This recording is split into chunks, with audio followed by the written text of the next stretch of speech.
तुम्हारा जीवन भर उपकार नहीं भूलूंगा। सुमंत जी की वाणी अवरुद्ध है। सुमंत जी कहते हैं क्या कहूं। सुमंत जी ने पूरे वनगमन की कथा सुनाई। जैसे ही वनगमन की कथा को दशरथ जी महाराज ने सुना, कौशल्या जी पास में है, दशरथ जी विकल अवस्था में है, सुमंत जी बैठे हुए हैं।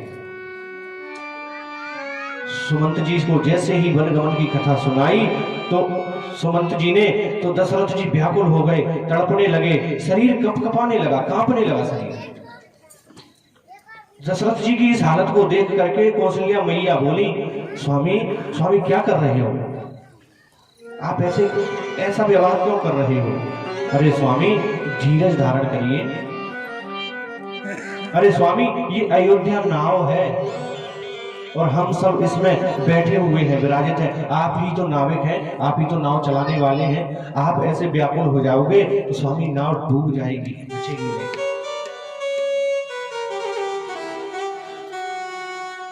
दशरथ जी बोले, देवी तुम धैर्य धारण करने को कह रही हो, मुझे आज उस अंधे माता पिता की श्राप याद आ रही है।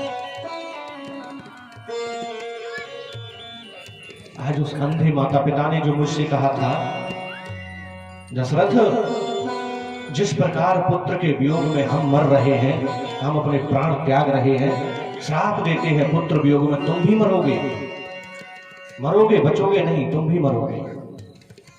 कौशल्या आज मुझे उन अंधे माता पिता की श्राप याद आ रही है। उन माता पिता ने कहा था, दशरथ हम प्राण त्याग रहे हैं, हमारा पुत्र कम से कम हमारे पास है, भले ही उसकी मृतदेह है लेकिन हमारा पुत्र हमारे पास है। हमारा पुत्र मर गया, हम प्राण त्याग रहे हैं, लेकिन दशरथ तुम्हारे पुत्र नहीं मरेंगे, तुम मरोगे। और जब तुम मरोगे तो तुम्हारे एक भी पुत्र तुम्हारे पास नहीं रहेगा। आज मुझे उस अंधे माता पिता की श्राप याद आ रही है। तापस अंध साप सोधे आई, तापस अंध साप सोधे आई, कौशल्या ने सब कथा सुनाई, कौशल्या ने सब कथा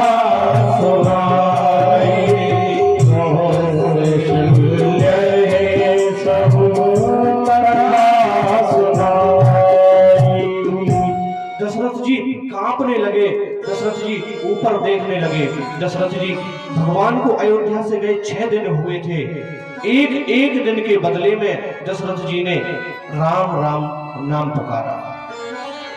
राम राम कही, राम कही, राम राम कही राम, तनु परिहर रघुवर विरह, राम गयो सुरधा। राम राम पुकारते पुकारते दशरथ जी ने अपने प्राणों को त्याग दिया। 2 महापुरुष ऐसे हुए जिन्होंने प्रभु का वियोग सहन नहीं कर पाया। राम जी का वियोग महाराज दशरथ ने स्वीकार नहीं किया, प्राणों को छोड़ दिया। और भागवत में कृष्ण का वियोग मैया कुंती ने स्वीकार नहीं किया। कृष्ण द्वारिका गए और कुंती मैया ने प्राण त्याग दिया। ये विकलता होना चाहिए, तब भगवान आते हैं। दशरथ जी कह रहे थे ना विश्वामित्र जी से, देह प्राण ते प्रिय कछु नाहि। आज प्राण त्याग दिए। राम नहीं तो ये प्राण भी किसी काम के नहीं। क्या करूंगा, बहुत दिन हो गए जीते जीते, न राम को देखा, न लखन को देखा, न सीता को देखा। क्या करूंगा इन प्राणों का, त्याग दिए प्राण। और देखिए दशरथ जी का सौभाग्य कि जब तक जिए तब तक राम के दर्शन किए, और आज जब प्राणों को त्यागा तो मुख से राम राम कहते हुए प्राणों को त्यागा। ये दशरथ जी का भाग्य है। मानस में लिखा है, ऋषि मुनि संत क्यों हजारा माला लेकर के जपते रहते हैं, जन्म जन्म मुनि जतन कराही, इसीलिए जपते हैं कि अंत समय में निकल आए, लेकिन फिर भी अंत राम कहीं आवत नहीं, अंत समय में नहीं आता। आदत डाल लीजिए। इसी गुरुदेव कहते हैं, मैंने कल की कथा में भी कहा था, गुरुजी कहते हैं कि जिसके बचपन में निकल गया तो बचपन में भी निकलेगा, और जिसके बचपन में नहीं निकल पाया तो बचपन में निकलने वाला नहीं है। बचपन से ही आदत डाल लीजिए। बच्चों को पूजा पाठ करना सिखाइए। देखिए, पढ़ाने से मना नहीं कर रहे हैं, पढ़ाइए, अच्छी पढ़ाई पढ़ाइए, जितनी योग्यता हासिल करवाना है करवाइए, लेकिन साथ में अपने संस्कार देना मत भूलिए। बच्चों को पूजा पाठ से जोड़े रखिए, अन्यथा आज हमारा सनातन धर्म बहुत खतरे में है। सनातन धर्म पर आज बहुत कुठाराघात हो रहे हैं। नए नए धर्म न जाने कितने प्रकट होकर के आ रहे हैं और हमारे मन को भटका करके सनातन धर्म से हमको दूर कर रहे हैं। हमें किसी के बहकावे में नहीं आना है। हमारे सनातन धर्म की पद्धति इतनी सुंदर है, सनातन धर्म की संस्कृति इतनी सुंदर है कि इसे हर व्यक्ति अपनाना चाहता है। हमारा सनातन धर्म कहता है, प्रातः काल उठ के रघुनाथा, मातु पिता गुरु नावई माथा। हमारा सनातन धर्म कहता है, अनुज सखा संग भोजन करही। हमारा सनातन धर्म कहता है, मातृ देवो भव, पितृ देवो भव, आचार्य देवो भव, गुरु देवो भव, अतिथि देवो भव। हमारा सनातन धर्म कहता है। बहुत संकट में है इस समय सनातन धर्म, इसको बचा सकते हो तो बचा लीजिए। तो बच्चों को राम राम रटाने की आदत बचपन से डाल दीजिए। पूजा पाठ करना सिखाइए, धर्म से जोड़ करके रखिए। हमारे सनातन धर्म में जितने भी देवी देवता हैं, सब कुछ न कुछ हमें शिक्षा देते हैं। अपने बच्चों के नाम WXYZ मत रखिए। अपने बच्चों के नाम नारायण रखिए, रामदास रखिए, राम सिंह रखिए। कम से कम किसी बहाने से तो निकले राम का नाम। अजामिल की कथा सुनी होगी आपने। घोर पापी था, अन्यायी था, संतों के कहने पर अपने बेटे का नाम नारायण रख लिया। मरते मरते बेटे को पुकारा, लेकिन नारायण प्रभु प्रकट हो गए तो मुझको पुकार रहा है। कैसे भी तो निकले, भगवान का नाम निकल जाएगा। आज के नाम की परंपरा देखकर बड़ी विडंबना है। कुत्ते बिल्ली की नाम है कि बच्चों के नाम समझ में नहीं आता। दशरथ जी ने आज अपने राम राम कहकर के प्राणों को त्याग दिया। रानियां विकल हो गई। रानियों की कौन कहे, दास दासी नगरवासी सब विकल हो गए, विलाप करने लगे। बिलपहि बिकल दास अरुदासी,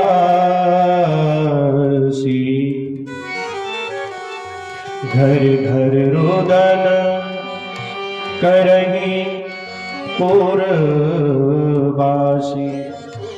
घर घर में, अयोध्या का कोई घर ऐसा नहीं जिस घर में आंसू ना हो, क्योंकि महाराज चक्रवर्ती सम्राट दशरथ जी थे ही ऐसे, जिन्होंने धर्मवत प्रजा का पालन किया, प्रजा को पुत्रवत प्यार किया, एक राजा होने का धर्म निभाया। लेकिन देखिए जीवन के अंतिम समय में कैसा घोर संकट उनके लिए कि 4 में से एक भी बेटा उनके पास नहीं। वशिष्ठ मुनि को बुलाया गया। वशिष्ठ मुनि ने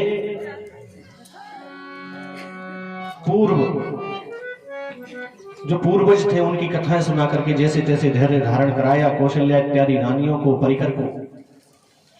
वशिष्ठ जी महाराज ने एक कढ़ाई नाव में तेल भरवा करके और महाराज के शरीर को रख दिया। दूतों को बुला करके कहा कि तुम भरत के नलिहाल जाओ, कैकेय देश जाओ, तो भरत से कहना कि गुरुजी ने याद किया है। ये मत कहना कि पिताजी पधार गए हैं, कहना कि गुरुजी ने याद किया है। दूतों ने बहुत तेज गति से दौड़ने वाले घोड़ों पर बैठ करके गए, भरत जी के पास पहुंचे। वहां जाकर के कहा कि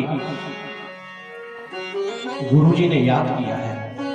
भरत जी तुरंत शत्रुघ्न लाल को लेकर के वापस अयोध्या आए। अयोध्या आकर के भरत जी सबसे पहले मैया कैकेयी के भवन में गए। मैया कैकेयी ने भरत को आते हुए देखा तो सुंदर दरवाजे पर खड़ा करके आरती उतारी, अंदर ले गई। और मैया कैकेयी पूछती है भरत से, भरत मेरे मायके में सब कुछ ठीक है ना, कुशल है? तेरे मामा तेरे नाना सब कुशल से तो हैं? भरत जी कहते हैं, मां वहां तो सब कुशल है, लेकिन क्या मेरे घर पर सब कुशल है? मुझे कुछ ठीक दिखाई नहीं दे रहा है। मां पूछती है, क्यों दिखाई नहीं दे रहा बेटा? बोले, मां जब पहले मैं जब महल से निकलता था ना, तो जो प्रजा मुझे पुत्रवत प्यार करती थी, जो प्रजा मुझे बहुत प्रेम देती थी, आज जब मैं आया तो प्रजा ने मुंह मोड़ लिया, मेरी ओर देखा नहीं, किसी ने मुझसे बात नहीं की। मां क्या बात है, मेरे यहाँ सब ठीक है ना? पूछने लगे भरत जी मां को कैकेयी से, मेरे पिताजी कैसे हैं, भैया श्री राम कैसे हैं, भाई लक्ष्मण कैसे हैं, जानकी भाभी कैसी हैं, पूछने लगे। तो कैकेयी मैया बोली, बेटा मैंने सब कुछ ठीक कर लिया था, सब कुछ संभाल लिया था, पूरी बात बन गई थी, लेकिन क्या करूं बेटा, पूरी बात मैंने बना ली, लेकिन विधाता ने आकर के बीच में एक काम बिगाड़ दिया। देखिए, हम जीवन में अच्छे कर्म करते हैं, अच्छे काम हमसे हो जाए, कोई सफलता मिल जाए तो कहते हैं हमने बहुत मेहनत करी इसीलिए अच्छी सफलता मिली। जब कोई काम बिगड़ जाता है तो परमात्मा ने बिगाड़ दिया। इसी प्रकार कैकेयी मैया कह रही है, बेटा सब कुछ संभाल लिया था, लेकिन विधाता ने, ब्रह्मा ने आकर के एक गड़बड़ कर दी। क्या हो गया मां? बोले, तेरे पिता नहीं रहे बेटा, तेरे पिता नहीं रहे। भरत जी पछाड़ खाकर गिर पड़े। जैसे एक सूख लकड़ी होती है ना, लकड़ी को छोड़ दो तो गिर जाती है, ऐसे भरत जी गिर गए। विकल हो गए भरत जी, व्याकुल होने लगे। भरत जी कहने लगे, हे पिताजी, आप मेरे हाथ को मेरे भैया के हाथ में रखने से पहले ही चले गए। पिताजी मुझसे क्या गलती हो गई थी? जैसे तैसे भरत जी ने अपने आप को संभाला। भरत जी मैया से पूछने लगे कि मां भैया राम कहाँ है, मैं मिलना चाहता हूं। मां भाभी सीता कहाँ है, मैं मिलना चाहता हूं। लखन कहाँ है? जैसे ही सूचना मिली कि तीनों को वनवास हो गया, तो भरत जी, अब देखिए व्यक्ति के जीवन में जो दुख आता है ना, तो बड़े दुख के आगे छोटे दुख को भूल जाता है व्यक्ति। अभी भरत जी को दुख था पिताजी के शांत होने का, लेकिन जैसे ही भरत जी को पता चला कि राम लखन और सीता जी वनवास चले गए, तो भरत ही बिसरे पितु मरण, पिताजी के मरण का दुख जो भरत जी को था वो दूर हो गया। भरत ही बिसरे पितु मरण, सुनत राम वन गौन, हेतु अपनयऊ जान जिय,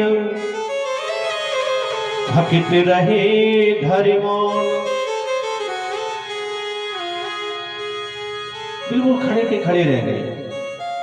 इस दुख को सुनकर के पिताजी के मरण के दुख को भूल गए। कैकेयी समझाने लगी, और कैकेयी का समझाना भरत को ऐसा लग रहा है मानो जले पर नमक छिड़क रही हो।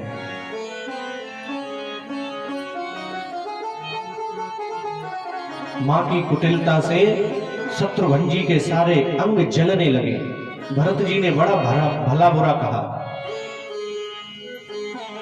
भरत जी कहने लगे, मैया तूने क्या ठान लिया मन में, क्यों तूने मेरे भैया को वन में भेज दिया?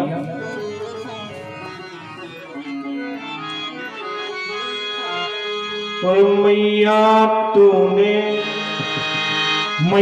जी तूने काठानी मन में राम सिया भेज दहेरी बन में राम सिया भेज दहेरी बन में हटीली तेरे काठानी मन में राम सिया भेज दहेरी बन में राम सिया भेज दहेरी बन में।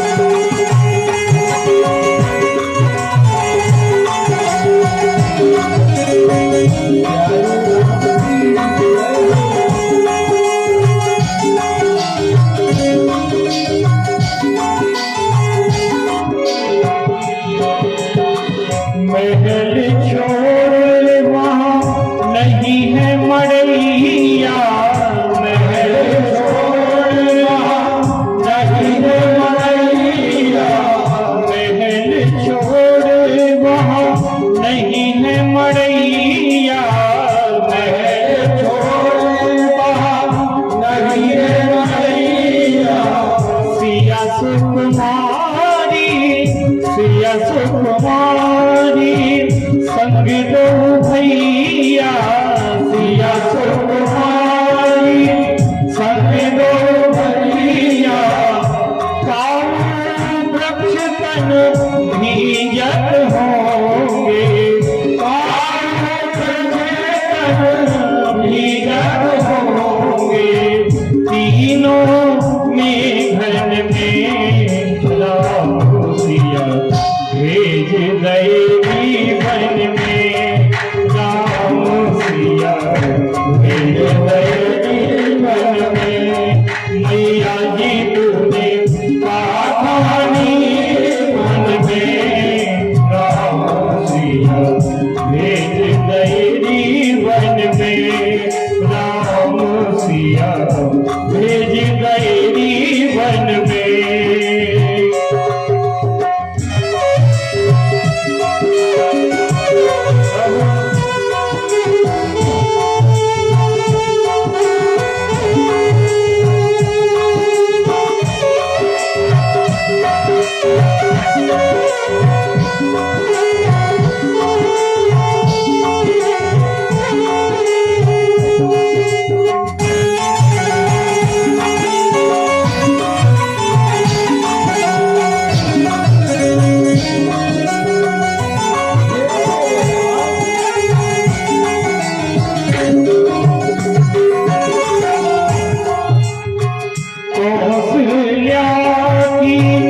छिन गई वाणी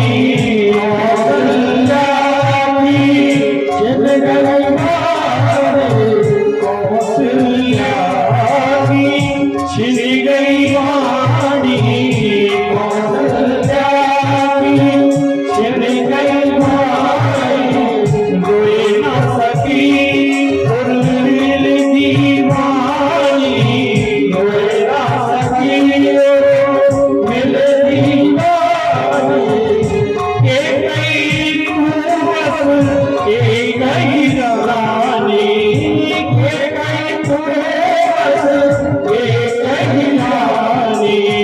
रह गई महलन में राम सिया भेज दहेरी बन में राम सिया भेज दहेरी बन में। मैया जी तूने काठानी मन में राम सिया भेज दहेरी बन में राम सिया भेज दहेरी बन में।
मन में क्या आया?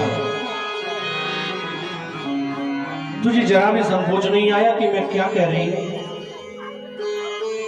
अच्छा, भरत जी विकल तो थे ही, लेकिन अब विचार करें कि माता कैकेयी ने कौन सी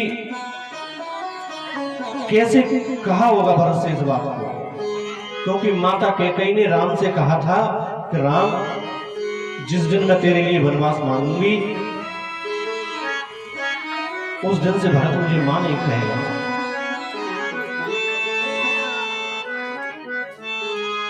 तो मैया कैकेयी को लगा कि आज